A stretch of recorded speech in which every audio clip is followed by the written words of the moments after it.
Bonjour mon ami, c'est Lisa Léon Félix, coach en stratégie financière et business. Je te souhaite la bienvenue sur ma chaîne. Ici, je parle entrepreneuriat, stratégie financière, développement personnel. Donc, si l'une de ces thématiques t'intéresse, je t'invite chaleureusement à t'abonner à cette chaîne.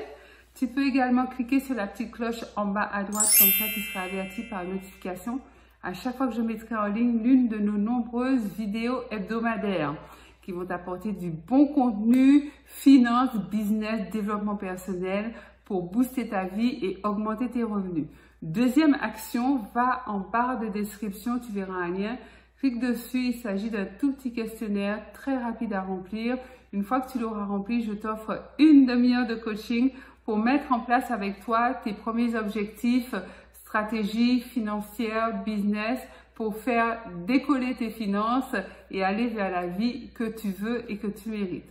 Sans plus tarder, entrons dans le vif du sujet de la vidéo d'aujourd'hui qui est de savoir quelle vision tu veux pour ton entreprise. Tu es entrepreneur ou futur entrepreneur?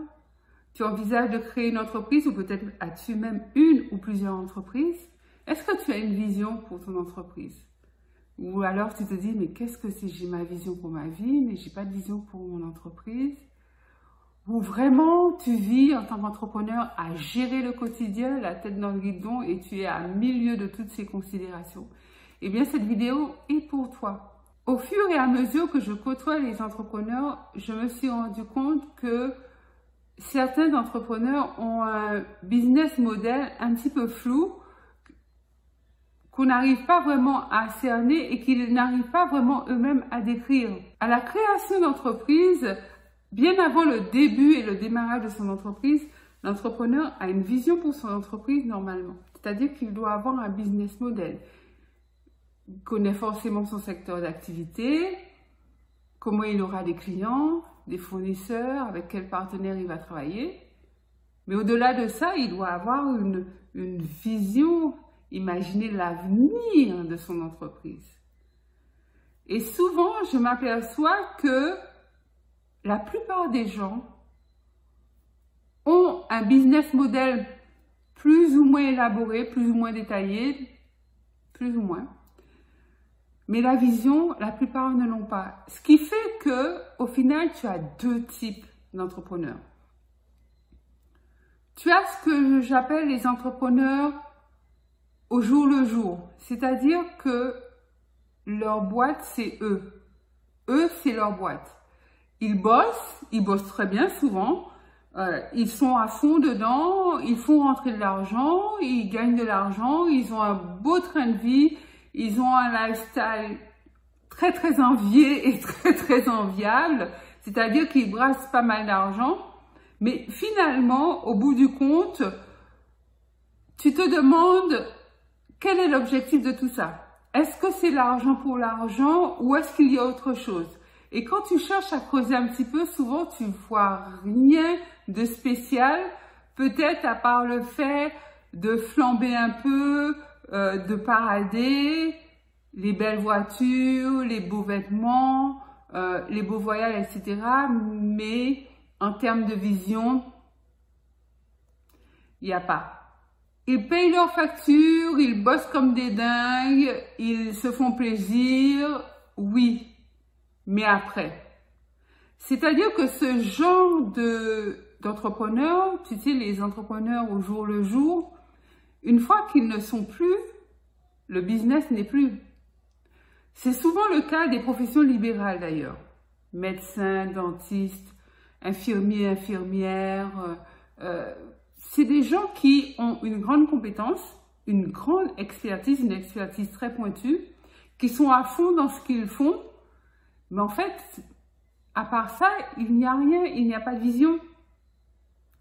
Ce qui m'amène aux deuxièmes entrepreneurs dont j'espère tu fais partie ou tu feras partie. En tout cas, c'est vraiment le message que moi je prône. C'est les entrepreneurs de légende.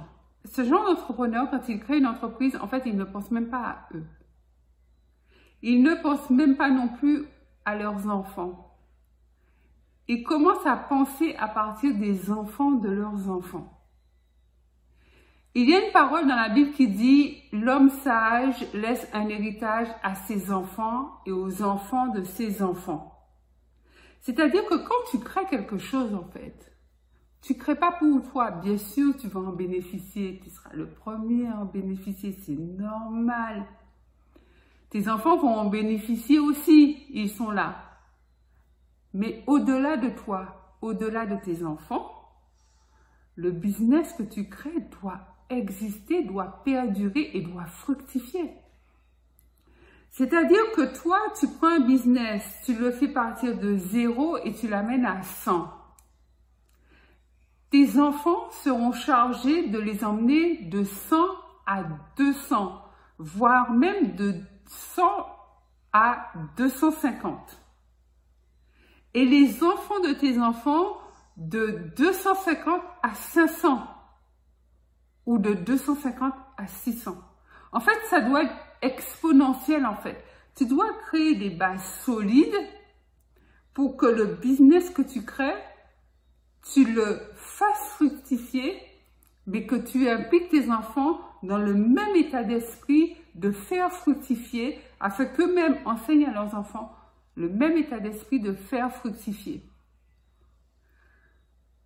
J'aime prendre pour modèle Rothschild. Alors, bon, ça vaut ce que ça vaut, on aime ou on n'aime pas, mais je veux dire, Rothschild, c'était quand même à la base, à l'origine, bon, c'est une super grande famille, mais la première entreprise, c'était un commerce de prêt sur gage, qui a été transformé en banque quand même. Et Rothschild fait tout, hein, maintenant, luxe, champagne, enfin, toutes sortes de choses. C'est un groupe, c'est une multinationale, c'est une grosse holding. Mais en fait, ils ne sont pas nés holding. C'est ça le modèle. C'est ça le modèle. Souvent, les Noirs n'ont pas ce genre de modèle en tête. Mais oui, il faut avoir ce genre de modèle en tête, mon ami. Il faut avoir ce genre de modèle en tête. Tu éduques tes enfants de manière à ce qu'ils puissent prendre la relève. Et tu fais en sorte que tes statuts, donc dans chacune de tes sociétés, soient blindés de façon à ce que les enfants de tes enfants ou les enfants des enfants de tes enfants ne dilapident pas tout. Tu peux toi être super entrepreneur, ton fils ou ta fille super entrepreneur et la génération d'après dilapide tout. Ça existe et ça s'est déjà vu. Donc, pour moi, il n'y a que des statuts blindés, une bonne éducation entrepreneuriale et des statuts blindés qui font en sorte que les entreprises durent et deviennent pérennes de génération en génération. Mais c'est ça, l'idée, c'est être un entrepreneur de légende. Donc, je te pose la question, quel genre d'entrepreneur es-tu? Ou quel genre d'entrepreneur aspires-tu à être? Un entrepreneur au jour le jour ou un entrepreneur de légende? Un entrepreneur de légende, c'est mieux, non?